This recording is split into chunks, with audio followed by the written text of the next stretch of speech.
জয় জগন্নাথ। আজকে উল্টো রথযাত্রা, সবাইকে শুভেচ্ছা জানাচ্ছি। তো আজকে আমরা এসে গেছি হচ্ছে ওই যে মোনা আর রাহুল আছে, যে অনাথ বাচ্চা, তাদেরকে প্রত্যেক মাসে যে আমরা রেশনটা দেই, আর সেটার জন্য বেরিয়েছি। কিন্তু দেখছেন বাইরে বৃষ্টি হচ্ছে, তো আমি একটা শেডের নিচে দাঁড়িয়ে গেলাম। একটা দোকান আছে, এই শেডের নিচে দাঁড়িয়ে গেছি, কেন সঙ্গে মাল আছে, সবজি বাজার, তেল মশলা থেকে শুরু করে, এবার সমাধি বাচ্চারা জন্য একটা কাপড়ও দিয়েছে, আর খাতা পেন সব থাকে, সবজি বাজার থাকে। আমাদের লাট্টুদা সাহায্য করে। আমি একটা ভিডিও করেছিলাম আগের মাসে আর কি।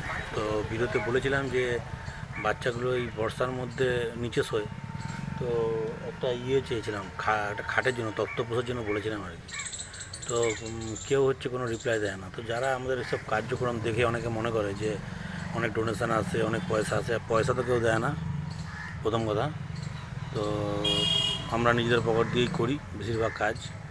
হ্যাঁ, লাট্টুদার মতন একজনই আছে যে প্রত্যেক মাসে কিছু সাহায্য করে, একটাই।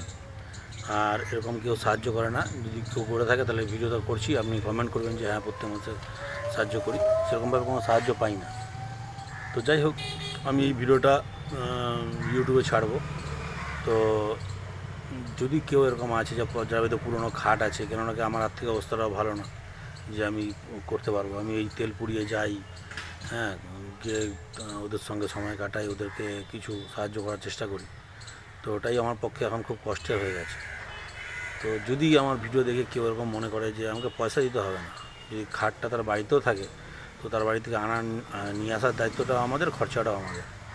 তো যদি কেউ চায় আমাদের সঙ্গে যোগাযোগ করবে, আমার তো নম্বর দেওয়াই থাকে।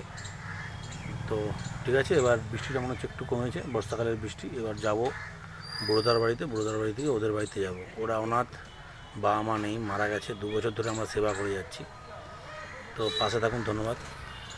বড়োদাও চলে আসলো, আমরা এখন মোনার বাড়ির দিকে যাচ্ছি আস্তে আস্তে। আর মোনাকে গিয়ে মোনাকে গিয়ে দেবো। আজকে উল্টা রথ আছে, আশা করছি ঘরে থাকবে। কালকে কাজের জন্য আসতে পারিনি, কালকে আসার প্ল্যানিং ছিল। তো যাই হোক, বৃষ্টিটাও একটু কম হয়েছে, আমরা এখন মোনার বাড়ির দিকে যাচ্ছি। এই যে আমরা এগিয়ে চলেছি মোনার বাড়ির দিকে। ওদেরকে আমরা যেই চলো, এই যে গ্রাম, মোনাদের গ্রাম, এই যাচ্ছি আমরা। কেউ নেই নাকি? দেখ ঘরটা, বাবা কাদা হয়ে গেছে। আয়, কোথায় গিয়ে এই সব কটা চলে আয়। দিদি কোথায়? চলে আয়।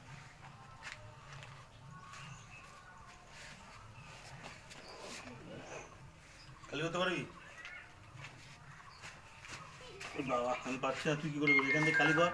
তো যাই হোক, আজকে আমরা আবার একটা মেসেজ সবাইকে দিয়ে যাচ্ছি যে আমাদের অনাথ 2জন বাচ্চা আছে, ও আছে, আর দিদি আছে। তো দিদি এখন গেছে, সকালবেলা ওরই একটা আত্মীয় বাড়িতে থাকে, যায়, আর ওখানে টিফিন করে যতদূর আমি শুনলাম। তারপরে সে স্কুল যায়। তো একটা খাটের ব্যবস্থা আমরা বর্ষার মধ্যে আমরা করতে চাই, একটা খাট যাতে আমরা দিতে পারি। তো এই জন্য ভিডিওটা করার উদ্দেশ্য যে যদি কেউ এরকম ব্যক্তি থাকে যে সাহায্য করবে একটা খাটের জন্য, কারণ আমাদের পক্ষে অনেক অসুবিধা হয়। দেখছেন প্রত্যেক মাসেই আমরা যেরকম একটা দিই, খাতা পেন থেকে শুরু করে মুড়ি চানাচুর, খাওয়া দাওয়া, ডিম, সব কিছুই আমরা ছোলা, সব কিছুই আমরা দিয়ে থাকি। তো এরকম ধরনের সেবামূলক কাজ করার জন্য যদি কেউ আগ্রহী থাকে, ইন্টারেস্টেড থাকে, তারা আমার সঙ্গে যোগাযোগ করুন। আর এরকম অনেক বাচ্চাই আছে যাদের পাশে দাঁড়ালে আপনাদেরও ভালো লাগে। ধন্যবাদ। জানি যাক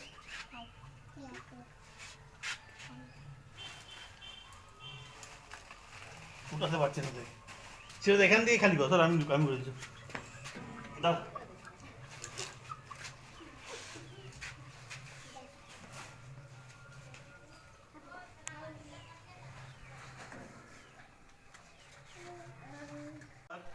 সমাধিকে অনেক অনেক ধন্যবাদ যে ওদের জন্য যে কাপড় দিয়েছে, আমাকে জিজ্ঞাসা করেছিল।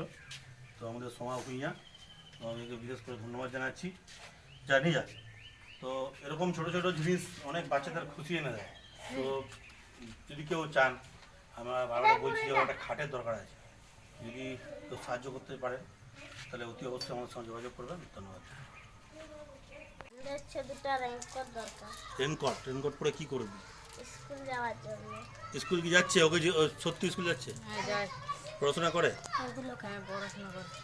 এখন তাহলে প্রতিদিন স্কুল যায়? হ্যাঁ তাহলে তুই সত্যি পড়াশোনা করছিস? হ্যাঁ, এখন সত্যি হচ্ছে আর স্কুল ডেলি যায়, একদিনও কামাই করি। তাহলে কি তুই বুঝতে পারছিস যে পড়াশোনাটা দরকার আছে? হ্যাঁ, বা আর ও যায় ডেলি। এই মুখটা খুলে রাখ, এখানে করে মশা মাছি সব ঢুকবে। চকলেট বেশি খাস না। গোপালকে চকলেট দে। গোপাল আয়, গোপাল আয়, গোপাল আয়। আমাদের খেলা হবে কদিন পরে, গোপালকে দিবি। বাবা চকলেট দিতে হবে। তাহলে তোর দুটো রেনকোট দরকার 2 ভাই বোনের জন্য তো? ঠিক আছে, বর্ষাটা তো শুরু হচ্ছে। বন্ধু দাঁড়াও। ঠিক আছে, তাহলে রেনকোট লাগবে আর খাতা পেন আমি তো দিয়ে দিচ্ছি। ঠিক আছে, আজকে আমি দিচ্ছি। দেখে মনে হচ্ছে। ঠিক আছে, আমরা এর পরের রবিবারটা আসবো। আজকে একটা মিটিংটা হবে। যা, এই সবকে ডাক, মিটিংটা করে নিয়ে এখন। বল, ভারত মাতা কি জয়। ভারত মাতা কি জয়। জয় শ্রীরাম। জয় শ্রীরাম। জয় শ্রীরাম। জয় শ্রীরাম। ধর কোথাও বন্ধুরা কোথায় চকলেট আনলো?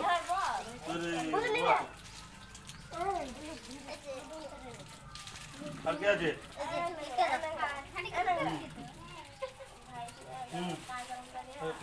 আর কে পাইনি?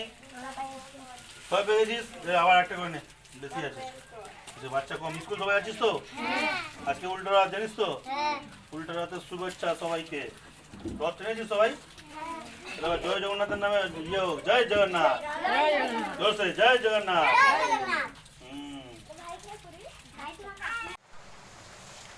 তো বাইরে হচ্ছে বৃষ্টি, আমরা বসে আছি। আমাদের সব মিটিং হলো, সবাই চলেও গেল স্কুলের জন্য।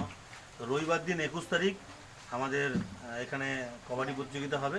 ছেলেদের আলাদা টিম থাকবে, মেয়েদের আলাদা টিম থাকবে। তো এই গ্রামে, দেবীগড়িয়া গ্রামের নাম, এই গ্রামের আশেপাশে যদি কেউ আমাদের এই ভিডিও দেখে থাকে তারা আমাদের এখানে খেলাতে আসতে পারে। সেদিন আমাদের বৃক্ষরোপণ কর্মসূচিও হবে। আর এই যে খেলাটা হবে বাচ্চাদেরকে উৎসাহ দেওয়ার জন্য। আর কবাডি খেলাটা খুব মহৎ খেলা, মানে শরীরের পক্ষেও খুব ভালো। যে কোনো খেলা, আমাদের দেশে যেসব খেলাগুলো সবই শরীরের পক্ষে খুবই ভালো জিনিস। আরও অনেক কিছু ব্যাপার আছে, সেগুলো আমরা ওই দিনই বলবো যে কবাডি খেলাটা এত কেন আমরা করতে চাইছি। তো 21 তারিখ রবিবার সকাল 8টার সময় দেবীগড়িয়া মাঠে যারা খেলবে তারাও আসুন, এবং যারা খেলাকে ভালোবাসে, যারা গ্রামকে ভালোবাসে, তারা অতি অবশ্যই আমাদের এই খেলাতে আসুন। এবং ছেলেদের আলাদা খেলা, মেয়েদের আলাদা খেলা, এসে উপভোগ করুন। এখানে আমরা বসবো, এই সেট বানানো আছে, সামনে খেলা হবে, এই মাঠটা সব পরিষ্কার করে দেবে। রবিবার দিন 21 তারিখ 8টার সময় ভারত মহাসমিতির পক্ষ থেকে দেবীগড়িয়া মাঠ।